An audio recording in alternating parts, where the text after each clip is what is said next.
యో guys, summer అయిపోయిందంటే అందరి ఇంట్లో పికిల్స్ కూడా పెట్టడం ఆల్మోస్ట్ ఫినిష్ అయిపోయి ఉంటుంది. మా ఇంట్లో ఏమేమి పికిల్స్ పెట్టారు, నేను యూఎస్కి ఏమేమి పికిల్స్ తెచ్చుకున్నానో చూపిస్తాను. ఇది శనగల ఒక్కాయ్, ఇది మునగాకు కారం, నేను ఆల్రెడీ కొంచెం తినేసా.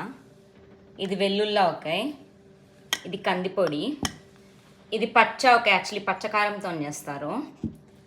ఇది మెంతికాయ, దీని రెసిపీ నేను ఫుల్ వీడియో లాంగ్ వీడియో ఛానల్లో అప్లోడ్ చేశాను, యూట్యూబ్లో చెక్ చేయండి. ఇది నూపిండి ఆవకాయ, ఇది మామూలు ఆవకాయ,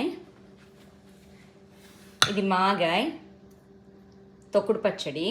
ఇంకా నేను కొన్ని ఓపెన్ చెయ్యని ఉన్నాయి అవి. ఇది వచ్చేసి బెల్లం ఆవకాయ, ఇది కూర కారము, కూర పొడి అంటారు కదా అది.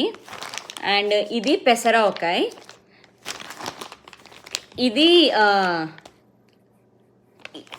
ఇది ఫ్లాక్స్ సీడ్ కారం, అవిసె గింజల పొడి అంటారు కదా అది. ఇది పులియార ఆవకాయ.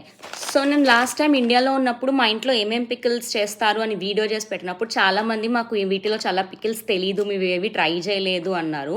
సో ఈ పికిల్స్ అన్నీ మా పిన్ని ఒక ఆవిడ చేసి అమ్ముతారు. తన ఫోన్ నెంబర్ నేను కింద డిస్ప్లే చేస్తాను, అండ్ ఫ్లయర్ కూడా డిస్ప్లే చేస్తాను. తనకు ఇన్స్టాగ్రామ్ అవి లేవు, అండ్ ఈ బిజినెస్ తను ఎప్పటి నుంచో చేస్తుంది, ఇప్పుడు చేస్తుంది కాదు. సో మీ ఎవరికైనా ఇవి కొత్త రకమైన ఆవకాయలు అనిపించాయి, ట్రై చేయాలని ఉంది అంటే తనకి రీచ్ అవుట్ అవ్వచ్చు. యాక్చువల్లీ ఆ ఫ్లయర్ కొంచెం అవుట్డేటెడ్, అందులో లేని పికిల్స్ కూడా ఇంకా చాలా అమ్ముతుంది. మీరు వాట్సాప్లో మాట్లాడినప్పుడు ఇంకా మీకు డీటెయిల్స్ తెలుస్తాయి. అండ్ ప్యాకింగ్ కూడా మంచిగా ఎక్కడ లీక్ అవ్వకుండా 3 లేయర్ ప్యాకింగ్ చేస్తుంది. యూఎస్, యూకే ఎక్కడికైనా కూడా షిప్ చేస్తుంది. మీకు ఇంట్రెస్ట్ ఉంటే రీచ్ అవుట్ అవ్వండి.